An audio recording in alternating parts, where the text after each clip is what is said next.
누리필입니다. 반갑습니다. 제가 아까 오전에 허경영 후보의 전화 받았습니다. 직접 받은 건 아니고요. ARS 된 그 전화 왔던데 아주 반갑더라고요. 자, 그런데 지금까지 허경영 후보에 대한 보도, 인식하기 짝이 없던 거의 봉쇄하고 있었던 언론에서 일제히 허경영 후보 홍보를 시작했습니다. 대선 본투표 하루 남겨놓고요. 지금 주요 뉴스에 나타난 이런 거 보시죠. 서울경제 또 전화 돌린 허경영 오랜만이죠. 사랑해요 서울경제. 서울신문 대선 D-2 또 전화 허경영 청와대 초청 주장도 청와대를 초청한다는 그런 워딩이 있었는가 보네요. 그러면은 제가 받은 전화에는 그런 내용은 없었고 뭐 인사 내용이었었는데요. 그러면 몇 가지 버전이 있나 봅니다. 자, MSN 전화 홍보 중단 43일 만에 또다시 전화 돌린 허경영. 네이트뉴스 오랜만이죠. 3번 이상 받은 분 청와대로 초청합니다. 예, 2대1. 야, 아무튼 허경영 후보 뉴스가 이렇게 많이 나온 것은 처음입니다. 이번 대선 유세가 본격화되고 나서요. 거의 그냥 지우다시피 했던 유령 취급했던 언론이었었는데 이런 뉴스는 정말 덕달같이 내네요. 정말 기가 막힙니다. 마치 짜고 치는 고스톱처럼 어떻게 이렇게 손발이 착착 잘 맞는지 모르겠어요. 그죠? 보면 볼수록 참 대단합니다. 우리 미디어들.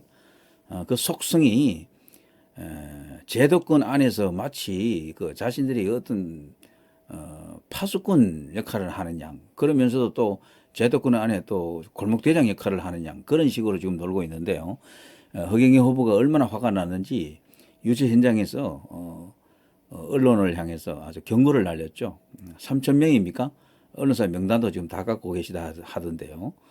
손을 한번 제대로 보겠다고 그러시는데 그 정도로 지금 현대 사회에서 이 미디어의 역할, 기능, 힘 아주 막강하죠.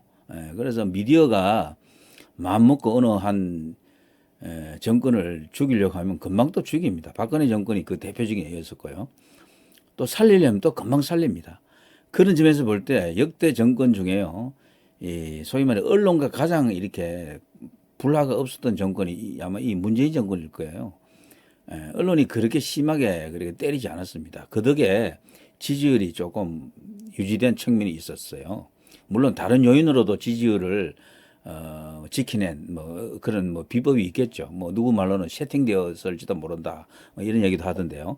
그것도 일리가 있을 겁니다. 그동안 여론조사 기관이랄까 그리고 언론사에다가 쏟아 넣었던 여러 가지 어떤 공들이 있을 거예요. 거기에는 일종의 홍보 뭐 적극적인 홍보의 수단으로서 그들을 우군화한 뭐 여러 가지 어떤 노력들이 있었겠죠. 자, 아무튼 자, 이런 뉴스가 이렇게 쫙 도하 이렇게 모든 지면에서 소개가 되니까 허경영 후보의 인지도 자체는 많이 또 올라가네요. 어쩌거나. 자, 그런가 하면 또 이런 뉴스가 있습니다. 더 팩트에서 지난번에 허경영 후보에 대한 우호적인 기사가 하나 나갔었죠. 그것처럼 허경영 집중뉴스에 지원 나선 배우 50명. 그나마 이번에 허경영 후보에 대해서 그 보도를 한 번에 그치지 않고 이렇게 2번 연속으로 이렇게 나름대로 홍보성으로 해준 것은 이 더 팩트가 사실상 유일한 것 같아요. 비중 있는 신문이 아니다 보니 조금 이렇게 한계는 있습니다만 굉장히 고마운 거죠. 허경영 집중뉴스에 지원 나선 배우 50명 이러면서 사진도 싣고 기사를 좀 게재했습니다. 유명인으로서 허경영 캠프에 50명 시 하나 정도다 보니까 그 효과가 조금 아쉽긴 한데 그래도 상당한 어떤 이슈력은 생겼던 거죠. 이것 때문에 방송사라든가 기타 신문 등에서도 언급을 여러 번 했었죠. 자, 아주경제 제3후보 픽 허경영 분단국가 대한민국 안보 최우선 대통령은 군 복무 마친 사람이어야 한다. 이게 사실은 진작에 좀 강조를 했었으면 좋았었는데요. 왜냐하면 러시아 우크라이나 사태가 터지면서 군사 안보적으로 굉장히 중요한 어떤 어젠다가 지금 만들어져 있습니다. 그리고 우리나라 자체가 벌써 이 지정학적으로 아주 엄중한 안보 위기 국가거든요. 우리 주변에는 전부 우리가 감당하기 힘든 강대국들만 있어요. 군사적으로. 세계 2위, 3위 군사 대국이 지금 이 대륙에 걸쳐서 딱 우리를 지금 이렇게 노려보고 있고요. 그리고 이제 남북으로 분단이 되어 있기 때문에 그것을 실감을 못해서 그런데 북 자체도 굉장한 전투력을 갖고 있죠. 전력을 갖고 있는 나라고 핵을 갖고 있는 나라 아닙니까? 그리고 일본 같은 경우는 지금 자유민주주의 하는 나라로서 우리와 뭐 전쟁이 일어날 가능성은 거의 0입니다만 그래도 주변 국가로 보면은 굉장히 강대국이잖아요. 거기도. 무장을 하려고 마음만 먹으면 불과 1년, 2년 사이에 세계 3, 4위권 군사력을 갖출 수도 있는 그런 나라입니다. 때문에 우리는 원교 건공이라고요.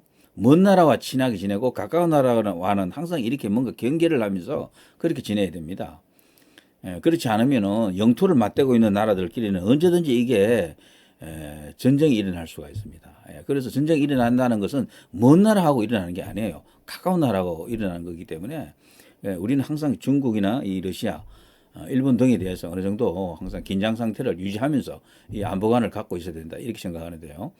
허경영 후보가 사실은 이분이 유력 후보 이제 결국 남은 거는 안철수까지도 지금 사퇴해버렸기 때문에 군대 갔다 온 사람은 진짜 없는 겁니다. 심상정 같은 경우는 아예 업무가 없는 사람이고요. 그러니까 유력 후보 2명에다가 빅3 구도를 형성하면서 유일하게 군 경험이 있는 그것도 월남전까지 참전했던 그러니까 안보 면에서도 상당한 강점이 있는 후보였다.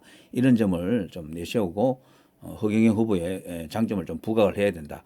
시기적으로 타이밍적으로 이것도 하나의 큰 호재다 이런 생각이 됩니다. 우크라이나 사태가 얼마나 그게 크게 뉴스가 지금 되고 있습니까? 그런 속에서 허경영 후보만의 어떤 장점을 부각시켜야 된다. 이런 말씀을 이제 드릴 수가 있겠네요. 자, 한편 이제 투표일 하루 앞두고요. 이 허경영 갤러리라고요. 여기 전에 제가 한번 소개해 드렸죠. 어쩌면 인터넷 커뮤니티 중에 허경영 진지로는 유일하다 이렇게 할 수 있는데 여기 이제 가서 쭉 동향을 한번 살펴보니까요. 투표 하루 앞두고도요. 아주 기세등등합니다. 그리고 자신만만해 하더라고요. 이대로 가면 허경영 당선이다라는 어떤 그런 분위기로 계속해서 지지세를 결집하고 나름대로 파이팅을 지금 보여주고 있습니다. 사전 투표는 허경영표 40% 넘었다 이런 식으로 뭐 확인할 수는 없지만 이래 자신감을 심어주는 저런 글도 있고요. 온라인에 허경영 찍는다는 여론이 형성될 수가 없는 이유 했지만 실제로 들어가 보면은 바닥표는 더 많다는 그런 의미가 있습니다. 허파들 잘 들어라. 지금 심각하다. 저거는 이제 부정선거에 대한 어떤 경고들이고요. 이 모든 상황이 경영이 형의 계획이라면 이제 진짜 거대한 반전이 있다는 그런 의미로서 또 적어놓은 글도 있고요.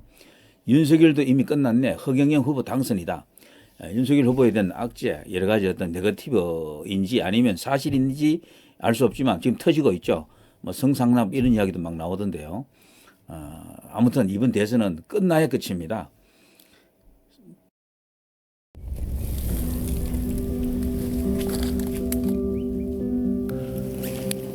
끝나고 1위, 2위 뭐 가려지겠지만 그걸로 끝이 아닐 수도 있다는 얘기입니다.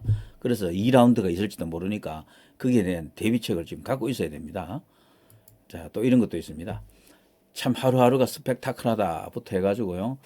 선거 이제 유세 과정이 이제 그렇다는 얘기고요. 후보자 외국 진출하면 난리남. 근데 우리나라에서 지금 온갖 여러 가지 음해와 편견에 지금 시달리고 있지만 외국 나가면 아주 뭐 대박 난다는 그런 의미입니다. 20대 대선 예언, 허경영 후보가 바로 그 정도령이다, 뭐 진인이다 이런 이야기가 있었잖아요. 자, 그런 이야기들이고요. 자, 허경영 씹던 자들은 자 보라 이거죠. 너희들이 씹던 그 모습에 허경영이 어디냐냐 이렇게 허경영을 긍정하는 이야기고 윤석열 유세도 허경영의 밀림. 허경영 후보가 이번에 이제 대구, 부산, 울산 그리고 우리 어제 이제 서울에서 가졌던 그런 유세는 진짜 규모가 컸잖아요. 윤석열 유세 그에 결코 밀리지 않는 어떤 경우에는 앞서는 압도하는 그런 유세 현장의 모습이다. 이것을 지금 말하고 있고요. 어제 이경희 후보가 나타났었죠. 그 이야기고요. 자, 그 아래 보면 IQ 430 본자와 허파들만이 이해 가능한 거. 그러니까 허경영 열혈 지지자들만 이해할 수 있는 허경영의 장점에 대해서 이야기하고 있고요. 집 노조스 영상 통화를 듣고 확실히 허경영이 이 나라를 구할 수 있는 유일한 인물이다라는 것을 확신했다. 뭐 이런 이야기가 있습니다. 여친한테 허경영 지지한다고 말했다가 헤어짐. 이제 저런 측면도 일부 이제 일어난다. 그건 여러분들도 이해를 하는 부분들이죠. 허경영 정신교육대는 바로 사형인 것 같다. 저기서 말하는 사형은 아마 부정선거 주모자들을 만일 있었다면 그들에 대한 어떤 벌책이 아닌가 이런 생각이 되고요. 본자 짐 로저스랑 화상통화 저게 지금은 현재 영상을 시청할 수 없는 상태로 되어 있는데요. 하여튼 저게 큰 뉴스가 되었었습니다. 저 허경영 갤러리에서는. 짐 로저스는 세계 3대 펀드 매니저 중 한 명이죠. 아주 대단한 인물인데요. 한국인들이 병신인 이유, 한국에 있는 베트남 여자들은 국내법 악용해서 이미 국민 배당금 120만 원 플러스 알파가 나오는 것과 동급의 삶을 살고 있는데 저런 법은 평생 있는 줄도 모르고 사는 등신이 바로 우리나라 국민이라는 얘기죠. 진짜 저런 것도 이런 사이트에서 배우게 되는 그런 경우가 많습니다. 예. 자, 아무튼 이런 식으로 이제 시간이 이제 흘러가고 있는데요. 허경영 뉴스가 어쨌거나 이게 약간의 디스하는 뉴스라도 이렇게 나오는 게 좋습니다. 이렇게 함으로써 인지도를 올리는 게 더 중요하거든요. 이런 데 해서 허경영을 나쁘게 볼 사람이 또 더 있지는 않아요. 좋게 보는 사람은 계속 좋게 보고 오히려 추가적으로 허경영의 노력을 인정해 주는 사람이 더 많을 것이다. 저는 그렇게 생각합니다. 아무튼 이것은 뭐 나쁜 현상이라 보기는 힘들어요. 자, 끝까지 분투하는 게 필요하겠습니다. 지금 허경영 갤러리에서 지금 자신감 갖고 당선을 확신하더라고요. 거기서는. 자, 여기까지 하겠습니다. 뉴리 PD였습니다. 대단히 감사합니다.